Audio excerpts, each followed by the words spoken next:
Kaixo eta ongi etorriak saio berri batera gaur maiatzak 27 asteartea bi elkarrizketa izango ditugu. Alde batetik Idoia Olaskoagarekin egongo gara. Goitzuetan igandean ekainaren batean emakume artzainen eguna ospatuko dute eta honen inguruan hitz egitera dator. Eta beste alde batetik Gorka Obejerorekin egongo gara, Stop HT zundaketak ekimenatik datorrena. Larun batean, maiatzaren 31an, manifestazioa egingo dute Altsasun eta honen inguruan hitz egitera dator.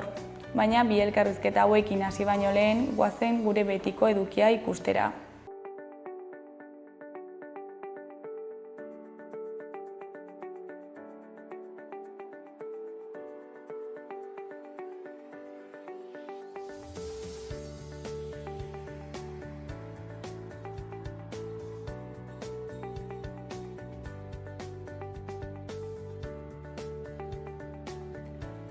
Goazen gaurko efemerideekin. Gaurko egun batean, 1886ko maiatzaren 27an, hasieratik telefonoz euskaraz hitz egitea debekatu zuten Hego Euskal Herrian. Telefono zerbitzua jartzen ari ziren eta honakoa jaso zuen prentsak. Debekatuta dago aparatu honen bidez hitz egitea katalanez, valentzieraz, asturieraz, euskaraz eta galizieraz. Telegrafoetako langileak elkarrizketa eteteko zigorra aplikatuko du. Bere ardura baita lokutorioetan zer esaten den entzutea.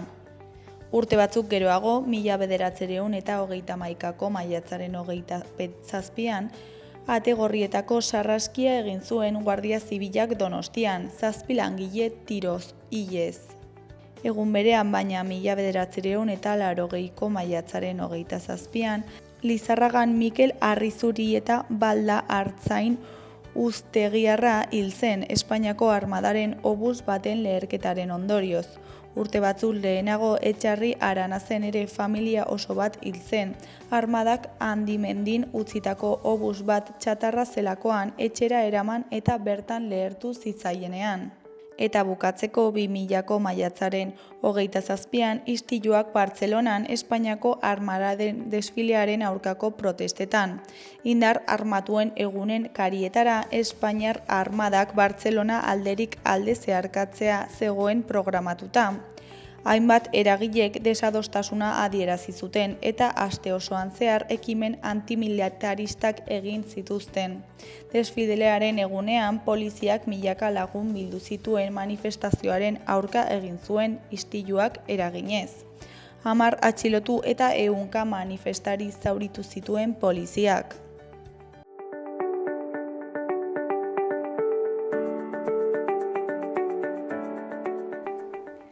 Ikus dezagun aste honetarako agenda.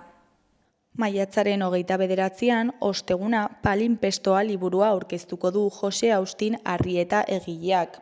Josu Jimenez Maiak aurkeztu du solasaldia. Arratsaldeko 7etan karrikirin.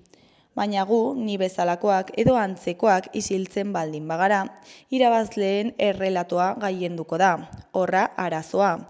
Jose Austin Arrieta gure idazlea da eta horrekin batera familia herrikoi baten azken agurra. Euskararen erabiltzaile suharra eta Euskal Herri Libre, Batu eta Sozialistaren aldeko militante ezaguna. Liburuak badu kutsu autobiografikoa, familia, idazle eta militantearen goraberak kontatzen ditu. Ostegunean baita ere, Otsegunak programazioaren barna, ahots utzezen kontzertua egongo da Zaldiko Maldikon. Zaldiko Maldiko elkarteak ostegunetan antolatzen ditu musika emanaldiak. Oraingoan ahots utzez taldeak joko du. Hitzordua arratsaldeko 8etan izango da elkartean bertan. Egun eta ordu berean, Alternation izeneko gastroshowa egongo da geltokin. Ahots efektuak eta emakume kurioso bat. 2, 3, 4, 5 zenbat ahots eduki ditzake gorputz bakar batek? Ahotsa identitatea da. Identitatea bakarra alda? Ahots efektuak eta emakume kurioso bat. Hainbat ahots, hainbat identitate psikopatologia bat eta konferentzia bat. Idoia Tapia aktore eta abeslari iruindarraren lana Alternation eta geltokiko gastroshowean taularatuko du. Ostegunarekin bukatzeko Oko Andra Maria plazan, arratsaldeko 8etan, kantu eta hitza programaren baitan, Frikun taldea egongo da kontzertuan. Frikun Euskal Herriko 4 musikari eta afro-rock talde bat dira. Hein handi batean, Afrika mendebaldeko musika elektronikoan inspiratuak, baina nortasun musikal propioa sortu dutenak. 2022an kaleratu zuten Ezkerreko Herria autoekoizutako azken diskoan doinu liruragarriak eta erritmo uhinak uztartzen dituzten konposizio originalak daude. Baita kritika sozialaren, hausnarketa globalaren eta introspekzioaren artean dabiltzan euskarazko hitzak ere. Ostiralean, maiatzaren 30ean, 100 urteko gerra Palestinaren aurka liburua izango du aztergai irakurle taldeak Katakrak liburutegian. Palestinako historiari buruzko azterketa integral bat idatzi beharrean, Palestina menderatzeko borrokak gerturatutako 6 inflexio puntutan jarri du arreta Rashid Khalidik. Iñaki Alegriak euskaratu du liburua eta Katakrakeko irakurle taldean izango dute aztergai arratsaldeko 7etan. Larunbatean Sanduzelaiko Zibiboxeko ekitaldia aretoan arratsaldeko 6etan haur eta familiendako zinema euskaraz egongo da. Deep Sea sakontasunera bidaia bat izeneko filma jarriko dute.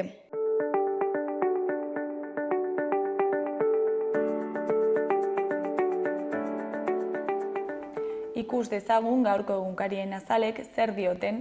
Diario de Notiziasen titular nagusian, Nafarroak 32,4 milioi esportatzen dizkio Israeli eta 2,3 gastatzen ditu erosketetan. Foru Parlamentuaren gehiengoa enpresa hebrearrekin akordioak haustearen alde dago. Nafarroako gobernuak betoa berretsi dio Israelgo selekzioari. Netanyahu Gaza hegoaldea ebakuatzeko agindua eman du. Genozidio hitza aipatzea saihestu du UPNek. Argazki nagusian, Fani Larre arkeologoa eta Oiane Mendizabal aztarnategien zuzendaria aurkikuntzen aurkezpen ekitaldian. Honen titularrean, Kristo ondorengo 2. mendeko 2 bitxi aurkitu dituzte Pirinioetan. Eraztunak Zaldua eta Donazaharreko aztarnategi arkeologikoetan aurkitu ziren. Hori koloreko berrian memoria duen panteoia. Eskuineko aldean, batetik Iruñeko mendizale bat hilda Hueskan erorita. Bestetik PSNek Siziliako mafiak bezala jokatzen duela esan du Espartzak. Jarraian, Europar Batasunak euskararen ofizialtasuna bozkatuko du gaur PPren aurka. Gainera, langile bat hilda Andosian, zama bat gainera erorita.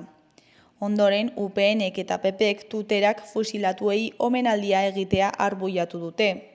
Amaitzeko Osasunak Rosier fitxatu du, Leganeseko hegalekoa. Diario de Navarraren egunkarian laguntzek autoelektrikoaren tiratzea bizkortzen dute partikularren artean Nafarroan. Foru erkidegoa ibilgailu entxufagarrirako trantsizioaren buru da.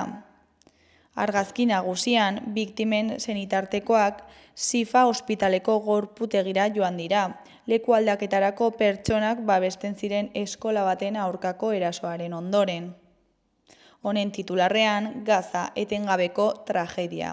Israelek aurrekaririk gabeko erasoaldia iragarri du. Gutxienez 35 hildako izan dituen eskola bati eraso egin ostean. Eskuineko aldeko berrietan, batetik iruindar bat hilda Hueskako Pirinioetan erorita. Bestetik Errioxar bat hilda San Adrianen lan istripu batean. Jarraian, luxuzko hotela Iruñeko Villa Adriana eraikinerako. Goiko aldera bagoaz, alde batetik Pirinioak lotzen dituen bi eraztun erromatar. Beste alde batetik Daniel Inneraritik adimen artifizialari buruz pentsatzen du. Azkenik, Rosier da Osasunaren lehen fitxaketa. Gararen titular nagusian, Naziometroak jarrera errekzionarioen gorakada nabari du. 3 herritarretik 2 uste dute jarrera erreakzionarioak areagotu egin direla gizartean, eta gehienek joera hori ikusi dute inguruan, barometroaren arabera. Argazki nagusian emakume bat eraikin suntsitu baten barruan ikus dezakegu. Honen titularrean, Israelek eskolak erasotzen jarraitzen duela Gaza suntsitu batean irakur dezakegu. Beheko albistean Iñaki Artola Baikoko aurrelariaren hitzak ditugu. Oraingo garaipenak konstantzia baten emaitzak direla esango nuke. Ezkerreko aldeko berrietan alde batetik Euskaraldiak sortutako mugimendu izugarria ospatzen du. Beste alde batetik pentsiodunek ILP-ari buruzko bilera bat eskatu diote Pradalesi. Berria egunkariaren titular nagusian hau irakur dezakegu. Inguruan jarrera erreakzionarioak indartzen ari direla uste dute herritarren 46,6. Naziometroaren arabera, Euskal Herritarren 37% uste dute gehiegizkoak direla migratzaileen eta aniztasun kulturalaren inguruan egiten diren aldarrikapenak. Erabakitzeko eskubidearen aldekoen kopurua 6 puntu handitu da iazko neurketetatik, 76% dira oraingoan. Argazki nagusian, federazioetako eta euskal erakundeetako ordezkariak atzo Bilbon. Honen titularrean, Euskal Selekzioa debutatzeko prest. Euskal Pilotako Nazioen Liga aurkeztu dute. Hurrengo astean Gernikan jokatuko dute eta historikoa izango dela adierazi dute antolatzaileek. Beheko ezkerreko argazkian, Jean-Marc Huart Bordeleko Akademiako errektorea dugu. Honen hitzetan, sehaskako jendearekin solastuko gara, jakiteko nola laguntzen ahaldiegun eta nola ikusten dugun etorkizuna. Honen ondoko argazkiaren titularrean, ia 135.000 lagunek eman dute izena 14. Euskaraldian. Goiko aldekoan, Sara Alonso Zegama Aizkorriko irabazlea dugu.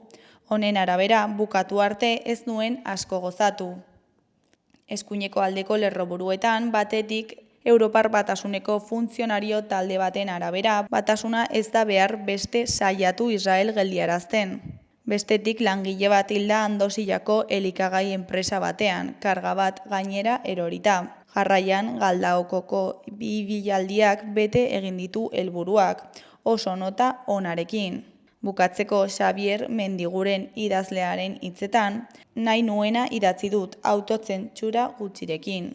Euskal Herria irratiari dagokionez, titular nagusian, LAB sindikatuko Inko Iriarteren hitzetan, prebentzio neurriek egiten dute huts behin eta berriz. Salatu du LAB sindikatuko lan osasunerako Nafarroako ardonadun Inko Iriartek. Atzo izan zen azken lan heriotza. Andosillako lantoki batean karga gainera erorita zendu zen 59 urteko errioxarra. 11 egunean behin hilda pertsona bat lanean Nafarroan. 2025 honetan dagoeneko 13 lagun hildira lanean ari zirela edo lanera bidean. Eskuineko aldean, goikoan, Amaia Izko eta Iñaki Iriarte Nafarroako egoera politikoaz solasean. Foru hauteskundeak egin zirela 2 urte joan dira. Legealdiaren erdira iritsi gara. Iñaki Iriarte López UPNko parlamentari ohia eta EHUko irakaslea eta Amaia Izko Aramendia EH Bilduko zinegotzi ohia eta abokatua Euskal Herria irratian izan dira gaurkotasun politikoaz hizketan. Behekoan berriz agur denboraldiari eta agur Europari. Osasunak Europan sartzeko aukera izan zuen larunbatean Mendizorrotzan jokaturiko derbian, baina ezin izan zion Alabesi irabazi, eta Zeltaren eta Raioren atzetik gelditu da azkenean. Gol bakar bat falta izan zitzaion ametsa egia bihurtzeko.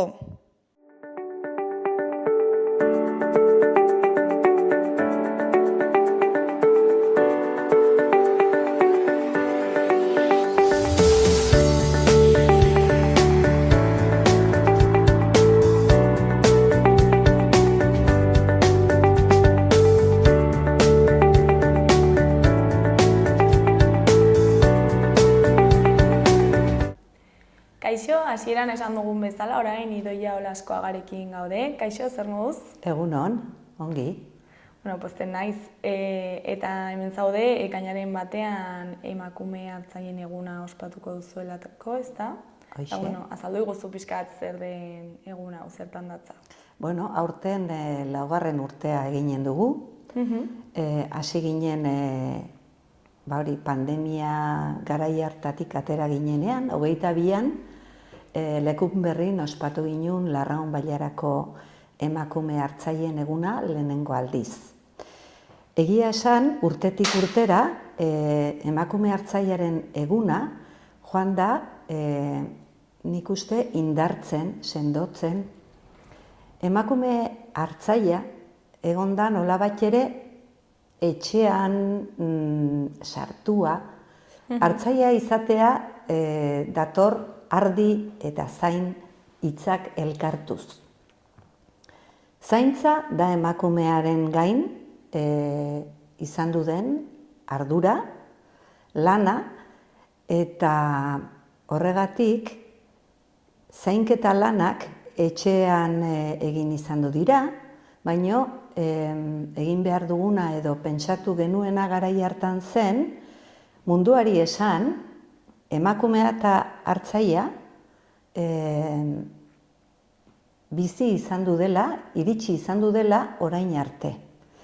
Eta hasi ginen, 2022an, batez ere gure sendimendua nolabait ere aurrena sentitzen genuena, etzen izan urte bat, edizio bat oso esan nahi dut edatua. Une hartan elkartu ginenak, 30 emakume, elkarrek ezagutzen ginun, askok herrikoak, herri ondokoak, 17 herri gara Larraunen, ezagunak egiten zitzaizkigun aurpegiak, bizipenak, baino ordun erabaki genuena zen aurreneko pausoa izan behartzula gure autoestima, guk sentitzen genuena partekatzea. Zertzen guretzat emakume eta hartzaile izatea. Bakoitzak bere herrian, bakoitzak bere historian, bakoitzak bere egoeran, ez baitago emakume hartzaile eredu bakarra. Emakume eta hartzaile izatea da jaiozaren tokiak asko markatzen dizuna. Ingurua ere bai, etxeko egoera ere bai, familia. Ez dakit, orduan nik pentsatzen dut, emakume hartzailea, larreko emakumea dela, bazkatzen du jaio den tokian, eta baino ez dauka inongo oztoporik larre zabalera ateratzeko, eta nik uste hor daukagula gure helburua. Era zure kasuan nolakoa da hartzailea izatea? Bere, ni jaio nintzen, jaioa naiz Etxarrin, herri txiki hontan jendea baino ardi askoz ere bizitu da eta bizi da, eta herri txiki hoien istorioa beste askotan gertatzen da. Anaizarra etxe batean, etxalde batean, gelditzen da etxean bizitzen, behiak izaten die normalean ikuiluan daudenak. Bigarren anaia izaten da generalen, hirugarrena ardiekin 11 urtetan lanean hasiko dena. Larrean ibiliko da, bordatan, mendiko, kobazulotan, badirudi fikziozko zerbait, baina guk ezagutu dugu hori, eta ume koxkorra ginenetik lau alaba, lau aizpegea, eta guk hasi ginen txikitatik ardiak kasoeten. Zer da ardiak kasoetea? Orain itxiak daude soroak, zelaiak itxita daude, baina gure garaian dena zabal-zabala zen. Eta orduan joan behar zinun, ardiak kasoitea, beraiekin egun guzia, berak nora guara. Hoi ezagutzen duzu eta etxean amak esaten dizu bere, zoazte zeo zer ikastea, gu bezala ez bizitzeko. Pentsatzazu, Horrek markatzen dizu eta denak bihali gintxun ikastea amak. Baina aste buru guzitan etortzen ginen etxea. Aurreneko gauze, ardia jetzi. Ja, etxea sartu bezain euro, arropak aldatu, da ardi jeiztea. Larun bata bazen, ardi jetzi ondoren joaten ginen pestetara. Goizargitan etortzen baginen, haiek esaten zuen lasai, garai hoberenen iritsi zeate, benga, ardia jeizte aurrena. Hor, egunerokotasuna, oso xumea da, baino eguneroko gauzak egiten dizue, ezagutzea non zauden, zer den hau, eta nik uste oraingo egoeran egin behar duguna da landa eremua eta hiria elkartu, normaltasun osoz ikusi abereak herrietan beharrezkoak direla, eta gu edo nire kasuan sentimentu bat edo niri ardiak gustatzen zaizkit, hartzaizkoa pentsatzen dut dela zaintza mundu bat, eta hori gustatu izana da nire, zorion arrazoia. Ni pozik sentitzen naiz horrela, eta, orain daukaguna, adina hau daukagun hartzaileak, edo emakume hartzaileak, ikusten dugu, gutxitzen ari dela hartzaizkoa, eta saiatu behar dugu, emakume hartzailegunak urtetik urtera sendotzen, indartzen, gazteak animatzeko, hiriek edo jendeak orokorrean hurbildu dadila gure mundura, zeren ona besterik edo onik besterik ez dugu egiten. Eta konkretuki emakumearen egoera sektore honetan nolakoa da? Bere, ni beti positibo ikusten dut. Gure amaren garaian, emakume haiek agian tokatu zitzaien ezkondu zirelako baserri batean iristea, ez? Lana egitea. Beste batzuk bertan jaio zirelako. Orain ere gutxinak hala daude, baina nik uste ziurtatzen badugu ekonomia aldetik errentagarritasuna, baserri batena, emakumeak egin dezaken lana zoragarria da. Zeren zainketa munduarekin zerikusia dauke, baina zainketa lana egin behar da balorean jarri. Eta munduak jakin dezan, zuk bihotzez egiten duzun elikagai hori, dela zure lana eta zaintzaren ondoriozkoa. Beraz, hori da garantia. Baina gutxietxia dago zaintza, ez? Azken aldi honetan. Bai, pentsatzen dut dijoala errentagarritasunaren eskutik. Batzutan, ez da errez, zuk erabakitzen duzunean baserri batean geratzea, gelditzea, bizitzea. Karo, horrek eman behar dizu bizitzeko modua ere, eta askotan jendeak pentsatzen du zu zaudela hor, gustatzen zaizulako, ez.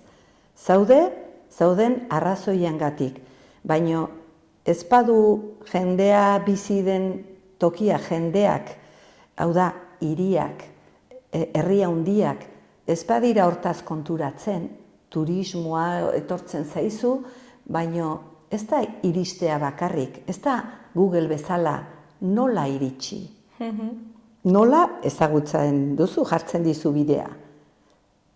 Non bazkaldu, zer egin?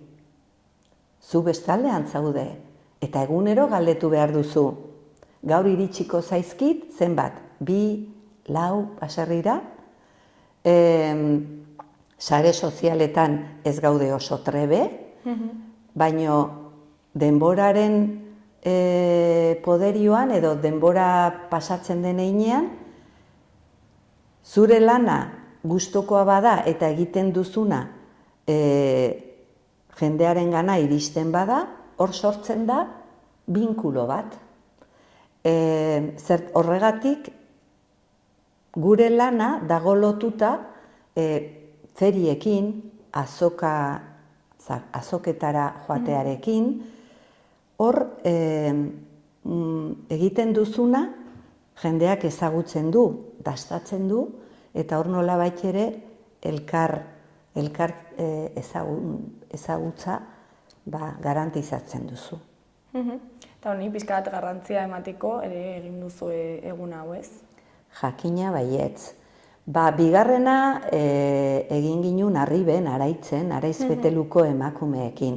Hori beste zonalde bata. Gu mailoa urrutin ikusten dugu, baina haiek mailoa Aralar mendiak gainean dauzkate. Eta nola den lurrak, lehen esan duten bezala, zerikusi handia dauke, zuk ardiak manejatzeko garaian. Oso egun politia mendialdeko azoka ere izan duzen, eta han beste emakume elkartu ginen. Hirugarren azoka, hartzai emakumeen eguna, Leitzan egin ginen. Leitza ere, gure zonaldekin konparatuta desberdina dun. Erabat lurraldea desberdina. Handixeagoa, eta han emakume talde majoa ere elkartu ginenan, eta aurten Goizuetara joango gara, toki politia benetan, eta gure puntutik urrutixeago, baina, hartzaintza hola da. Mundua dantzan jartzeko jaioa gaitun. Eta egunean zehar zer egiten duzu ezakit jarduera desberdina? Bere, aurreneko gauza egiten duguna da, emakumea hartzaileak aurpegia ikusi, pozgarria iruditzen zaigu momentu hori, aurpegia jarri, elkartu, elkarrekin gozaldu, hori aurreneko gauza egiten dinagu, elkartzen ganak. Ondoren, 11etan, mendialdeko azoka ibiltaria irekitko dun, ordubiak arte. 11etan ere, izanen ditugu umeentzako talo tailerrak. Goiz osoan zehar, bertako talogileak ibiliko dira, edo lan egingo dute, taloak egiten, saltzen, dastatzeko ematen. Baita ere, goizean zehar, erreko dute axuri bat, burruntzin, eta umarri hori egingo da probatzeko eman, eta pintxoak saldu ere. Ordu batetan, iritsiko da, omenaldiaren momentua. Eta hau beti izaten da sorpresa, zeren Goizuetako jendeak edo antolatzaileak hangoak prestatu izanen dute dena, emakumeak aukeratu, hitz egin. Beti izaten da momentu edo une politia hunkigarria. Eta zeren arabera hautatzen dira emakume batzuk edo beste? Bere zonalde bakoitzak hortan dauke bere moduan egiteko aukera. Lehen esan duten bezala, emakume hartzaileak zonalde edo non jaio den, non lan egiten duen, desberdina izaten da. Goizuetan nik ikusten dut, ez dela herri bat larre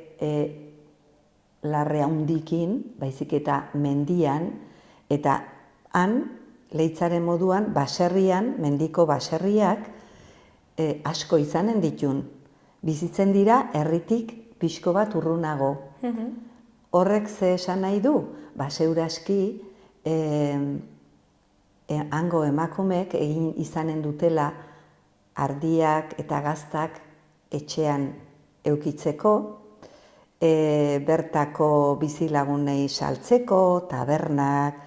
Orduan, beraiek etxez etxe, baserriz baserri, etxaldez etxalde joan izan du direnean, bere aurreneko lana da, esatea bere, aukera dago munduari ezagutarazteko, gaudela emakume hartzaileak toki guztietan. Gure eguneroko lanak ez digu uzten segurazki, nahi dugun aina munduari edo mundura ateratzea. Baina hau da aukera gu aurrena talde egiteko, sentitzeko ez zaudela bakarrik hemen larra hundik araiztik, leitza ingurutik goizuetara etorriko direla besteak, denak hartzai itxurakin, bai? Egun horretan aitzekia daukagu muxua edo Espainia pintatzekoa, hori, egun nola esango nizuke, pestarako eguna. Gure modura, baino guk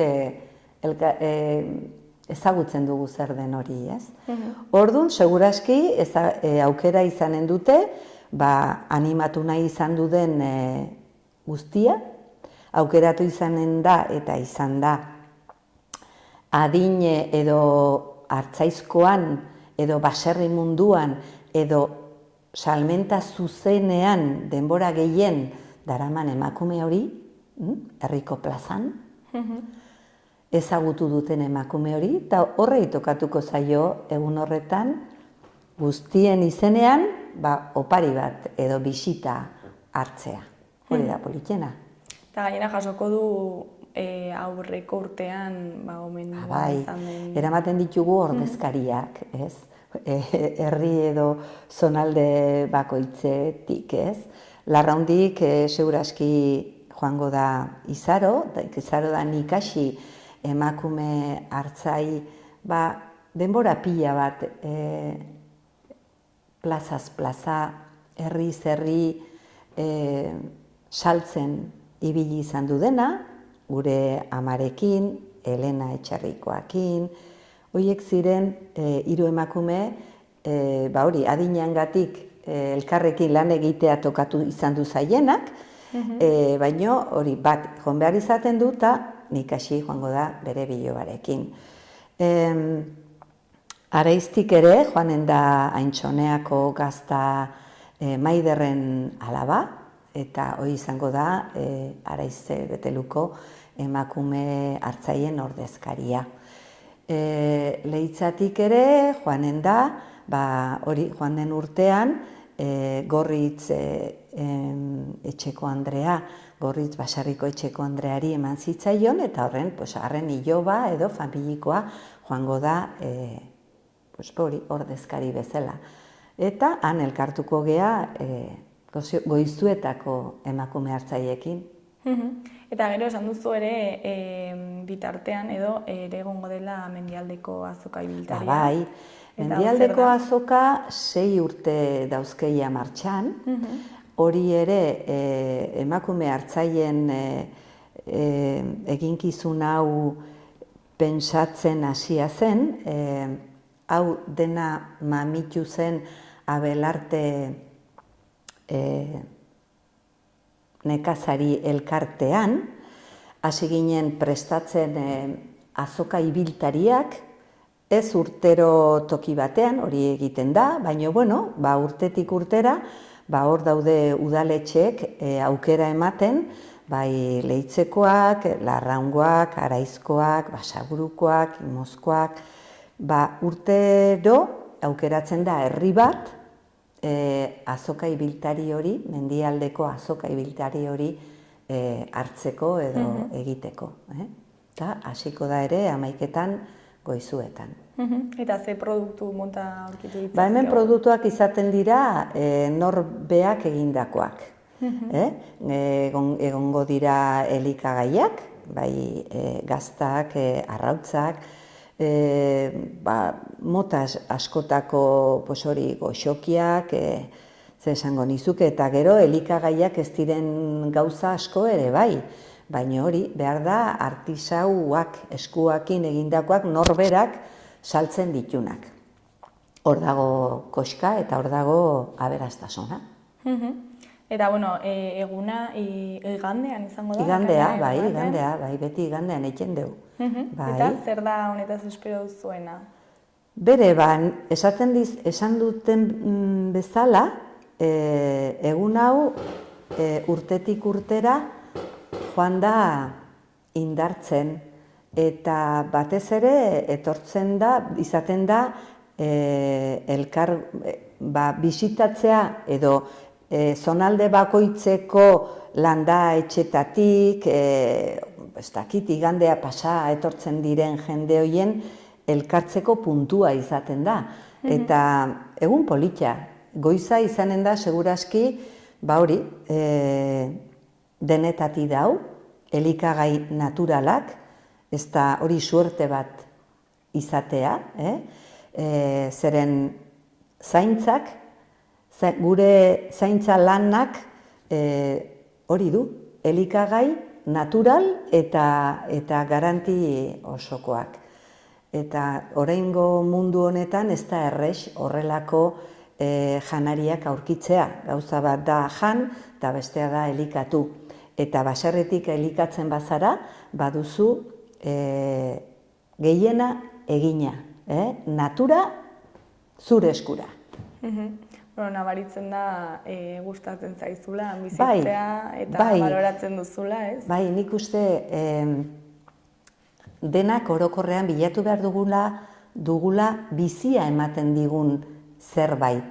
Eta hori bilatzen duzunean, aurkitzen duzunean, egin behar duzu ardia bezala, larrera, eta alduzun hobekien bizi, ez? Bueno, posten naiz eta hori igandea zer modu joaten den eguna eta asko disfrutatu. Bai, saiatuko gaitun, guri gustatzen zaizkigu ardiak eta lagun artea ere bai, eta hori elkartuko dugu egun horretan. Eskerrik asko. Zuri, ezakit bukatzeko zerbait gehiago komentatu nahi duzun, jendeari zerbait esan edo gonbidapena luzatu? Bere, jendeak gero eta begi hobez ikusten du landa eremuko bizia, lana, emakumeari jarri behartzaio merezi duen tokian, eta animatuko nuke jendea, gurekin egun zoragarri bat, besarkada pilo bat emanez, ardiari ere bai, aukera baldin baduzu, eta, igande on bat pasa, gero astean zehar lanean jarraitzeko. Primeran, zuri eskerrak eman gurera etortzeagatik, zuei Lorea. Egun hau inonda zaltzeagatik, eta hori zer moduz baten den eguna, eta asko disfrutatu. Espero dugu ongi, eskerrik asko.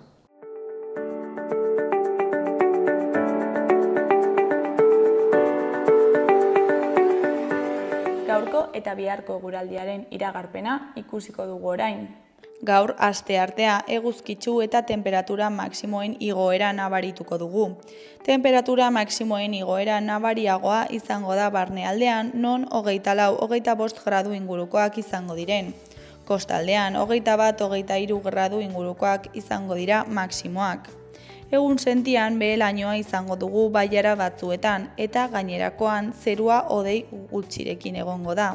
Goizean goiz haizea aldakor eta ahul ibiliko da, eta goizean ipar-ekialdetik finkatuko da, arratsaldean tarte biziekin kostaldean. Asteazkenean giro eguzkitsuarekin jarraituko dugu. Goizean goiz lanbroa eta lainoa sartuko dira, baina segituan desegingo dira eta zerua ia oskarbi egongo da gainerako orduetan.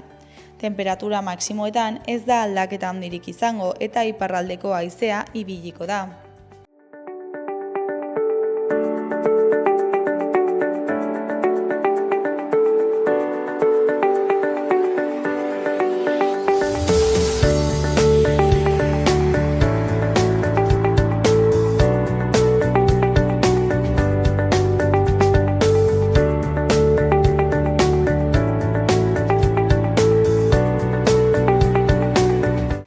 Kaixo, lehen aipatu dugun bezala, orain Stop Etxete zundaketak plataformatik gorka bejerorekin gaude. Kaixo, zer moduz?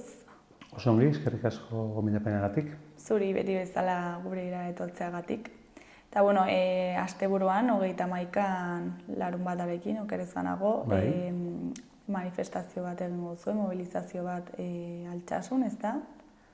Bai, elkarretaratze handi bat egin dugu Altsasuko herrikotxearen aurrean. Da, bueno, horrekin sartu baino lehen, azaldu guzu pixka bat zertan datza plataforma, noiz sortu zen, pixka bat testu inguruan jartzeko.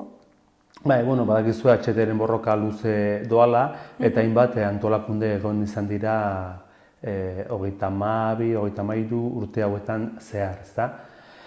Azken aldian, badira HTren aurkako taldeak, eta baita trenaren aldeko plataformak. Eta pixka bat hoiekin gehi udal hautetxeekin eta norbanakoekin, zundaketa berriak egiteko asmoa agertu zuenean Madrilgo gobernuak, Hitzako udalean, Sakanan eta Goierrin, koordinazio bat egin genuen 3 bailarekin, Lautadako jendearekin ere, ze Gasteizko aukera ere hor dago, eta pixka bat sortu genuen olako koordinazio bat zundaketei aurre egiteko.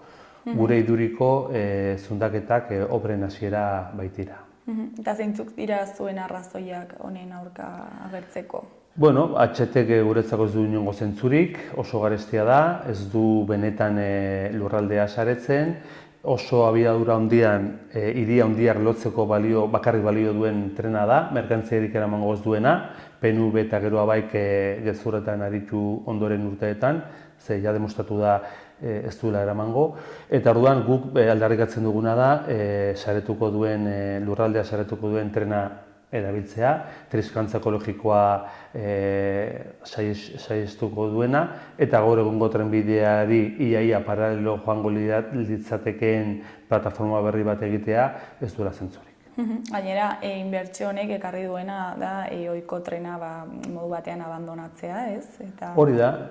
Estatu Espainiarrean dozenaka plataforma sortu dira trena mantentzeko, azkenean tren hau eskualdeak edo eskualdetatik hiriburuetara joaten ziren tren zerbitzu horiek desagertzen ari dira, eta soilik abiadura handian eta oso ibilbide luzeetan hiri handia lotzeko inbertitzen ari dira, ez? HT hori da, bakarrik hori. Eta, karo, diru guztia HT-era baldin badua, betiko trenbidea zaharkitzen ari da edo zerbitzuak zuzenean desagertzen. Eta hor sortu ziren plataforma hauek, baita Tafai herrian, Itzaholtzan, Sakanan eta beste hainbat tokitan, ez? Sortu ziren, nolabait ere eskatzeko betiko trenak ere ematen zuen zerbitzua eman dezan jarraitzeko. Eta gero ere beste alde batetik daukagu ingurumenari sortuko lioken, kaltea. Bai, autobia bat ikusten baduzu, autobia batek nahiko ibilbide zuzena dauka, bihurguneak edo kurbak txikiak dira, eta hori lortzen da, zubi, akueduktu, tunel asko eginez. HT berdina da. Gaur egungo trena, nolabait ere lurraldean antropizatua dago, eta lurraldeko nolabait ere gainberak eta mantentzen ditu, baina HTA abiadurenean joateko oso zuzen joan behar da eta oso desnibel edo gainbera txikia izan behar du. Horrek esan nahi du, milaka tona lur mugitu behar direla, bai tunelak egiteko, bai akueduktoak, ez? Eta horrek sortzen du ez bakarrik kostu ekonomikoa, baizik eta triskantza ekologiko izugarria. Hori da pixka bat HTaren gakoetako bat. Gainera hemen Nafarroan oso desnibela handia dagoela, ez? Herriberan, nahiko laua denez, badugu HTren plataforma betiko trenaren paraleloki joaten dena toki askotan. Baina Tafaiatik gora, orain Puilu eta inguru horietan, kriston akuedukto eta tunelak inbarko dituzte. Bestela ezin du abiadura mantendu. Eta aldiz, Sakanan eta Lautadan, nahiko lauak direnez, Lautada horregatik ditzen da, laua denez, hor joanen zen nahiko paralelo nolabait ere triskantza gutxego ginez, baina era berean demostratuz betiko trena hobekuntza gutxirekin abiadura askoz ere handiagoan joango zela eta HTren zentzua galtzen duela, ez? Orain guk hori ere aldarrikatzen dugu, betiko trena pixka bat gaurkotu dezagun, zertarako joan 250-280 kilometrotara, 200 kilometro orduan joateko nahikoa da, hori da guk uste duguna. Gainera, ezakit aurreztuko den denbora oso handia izango den. Claro, Bilbotik Madrilera, igual 50 minutu edo ordu bat esan dezakegu, baina Euskal Herriko lurralde txiki honetan minutuak dira. minutuak. Osea, Euskal Y-koa egiten nahi zirenean, esan zutenean, Gasteiztik Bilbora 7 minutu arruztuko zituela autobusaren aurrean, o betiko trenaren aurrean, betiko trena uste dut ez dakit daukan zehazki, baina oso irrigarriak ziren, farrezkoak. Holako triskantza ekologikoa, kriston dirutza 7-8 minutuengatik, lotxamagarria da.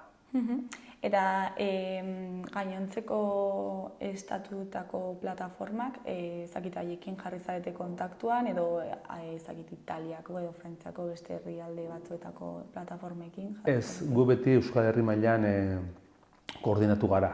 Hegoaldean, HT-ren aurkako asanblada sortu zen 1993an eta 2004an HT gelditu elkarlana, eta hor egon ginen hegoaldeko plataformak, antolakundeak, alderdi politikoak, sindikalak, eskualdetako edo herrietako talde txikiak, eta gero iparraldean KADE deitzen den erakundea egon da borrokan. Eta KADErekin egin izan ditugu halako koordinazio edo manifa bateratuak, behin Irunen Daia batu genuen, taula ez.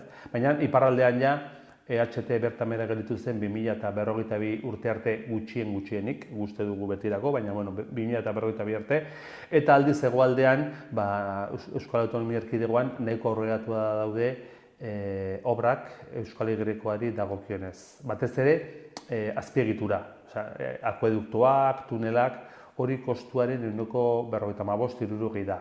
Faltako zen, katenariak, segurtasuna, burdinbidea, eta hiriburuetako sarrerak. Hor ere, kriston dirutza eta kriston obrak egin behar dira. Beraz, HT-ren gai hau luzerako da, oso luzerako. Eta hori, iparraldean, zergatik erabaki zuten bertan bera uztea?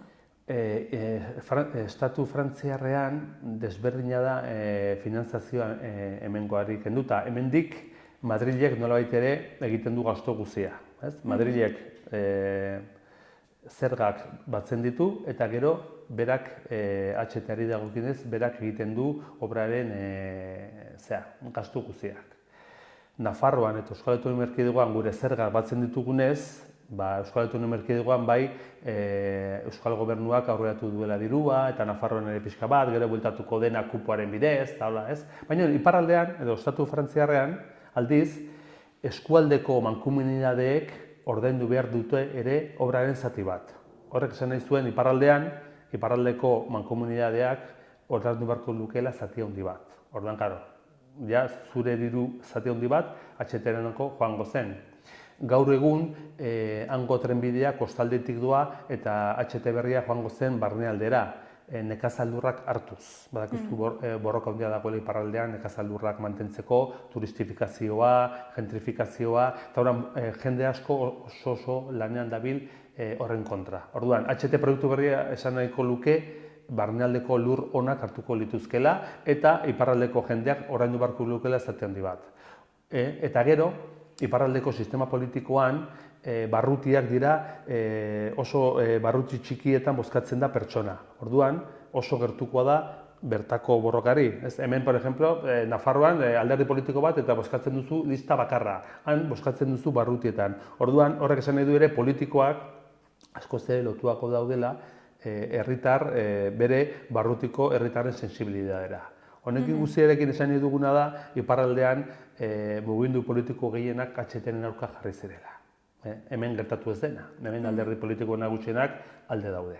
Eta iparraldean hori zen gertatu, bozketa sistemagatik, finanziazioagatik eta nekazaldurren okupazioagatik. Horregatik lortu dutean gehiengo bat izatea HT-ren aurka. Ere, hemen HT-a jerarkizatuagoa dagoela esan dezakegu? Bueno, sistema politikoa, zu adibidez Nafarroko Parlamenturako alderdiak dituzu eta bozkatzen duzu alderdi horrek ezarri duen lista.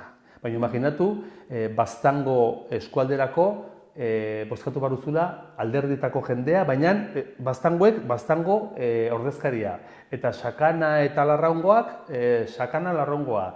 Eta Esteiherriakoak, Esteiherriakoa. Horrek esan nahi du, Esteiherriako edo Sakanako hautesleak, oso hautesleak ez, aurkezten direnak, oso tentuz egongo zirela bertakoek esaten dutena, ez? Imaginatu, Baionaldeko hautetsi batek esaten du HTen alde dagoela, eta jende gehiena kontra, barduan ez diote bozkatuko, bere alderdikoak izan arren. Osea, horrek sistema anglosajon modukoa da hori, Frantzian gertatzen dena, eta horrek eragiten du politikoek askoz ere tentu zibiltzea herritarren gora berekin. Hemen gertatzen ez dena. Hemen bozkatzen da lista bakarra, Nafarroa guztirako, pues, ez da. Osa, eta gertukoak dira. Hori da, horrek egiten duena da gertutasun bat zure barrutiko hautesleen sensibilidadearekiko. Izango litzateke hemengo alkateak bezala, edo? Claro, hemen udal txikietan, baina han badira barrutiak, baita ere parlamenturako eta hola, ez? Nik sistema hori momentu batean askoz ere demokratikoagoa da, ze hautesleen eragina handiagoa da, eta ez alderdi batek zonalde edo herrialde bate osoarekiko aurkeztea baino. Askoz ere demokratikoagoa da, nik uste, zentzu horretan. Eta, bueno, pixkat onera bueltatuta, ze puntutan gaude orain hemen Nafarroan eta Euskal Herrian HTari dagokionez? Iparraldean gelditua, Euskal Autonomia Erkidegoan pilaka ari dira HTA egiten, oraindik ere hiriburuetako sarbideak kriston denbora eta kostua emango diena, adibidez Bilbon abandoko trenbidea lurperatu egingo dute, eta gainean hotelak eta gauzak, badakizu areatza oso zentrikoa da, orduan hor ere nahazten da praktikotasuna bai, baina gero negozioa, eta bueno, ez dugu esan guztelkeria, baina azkenean pelotaz urbanistikoak ere hor daude. Baina kriston diruzia izango da, Gasteizera teorian sartuko litzateke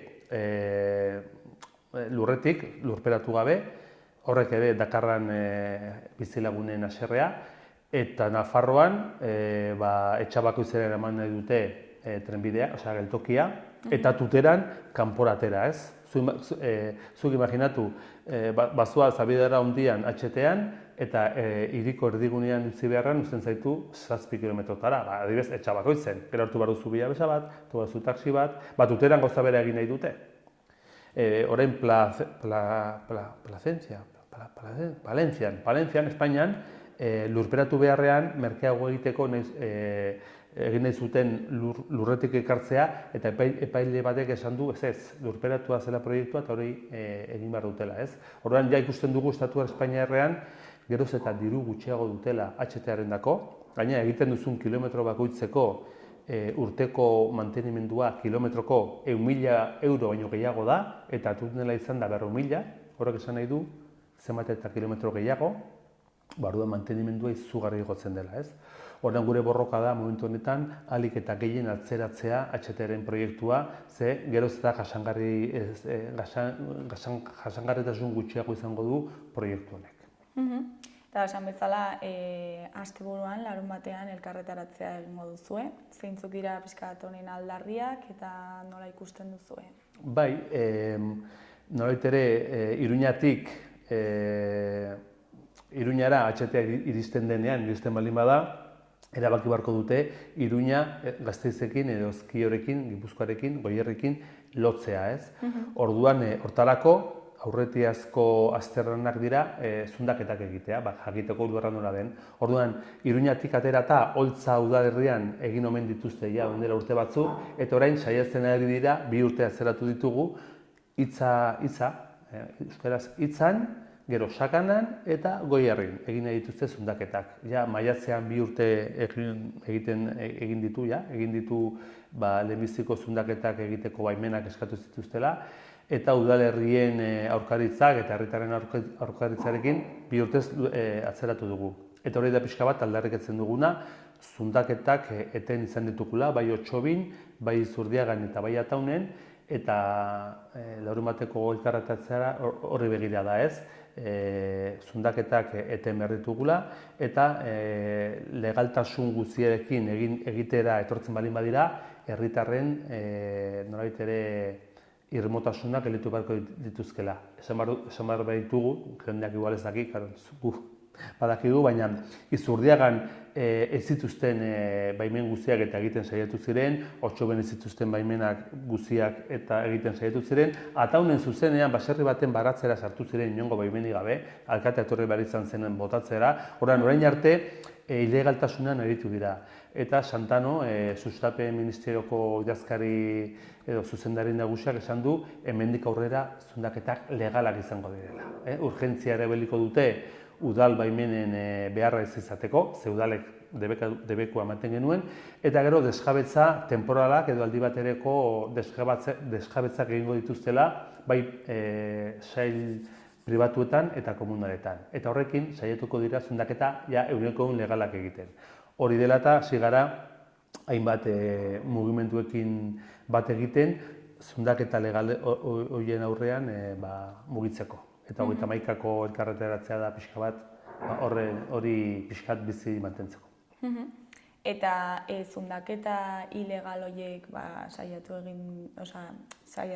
egiten saiatu direnean, ez dakit ondorioak izan dituzte edo... Estatua da.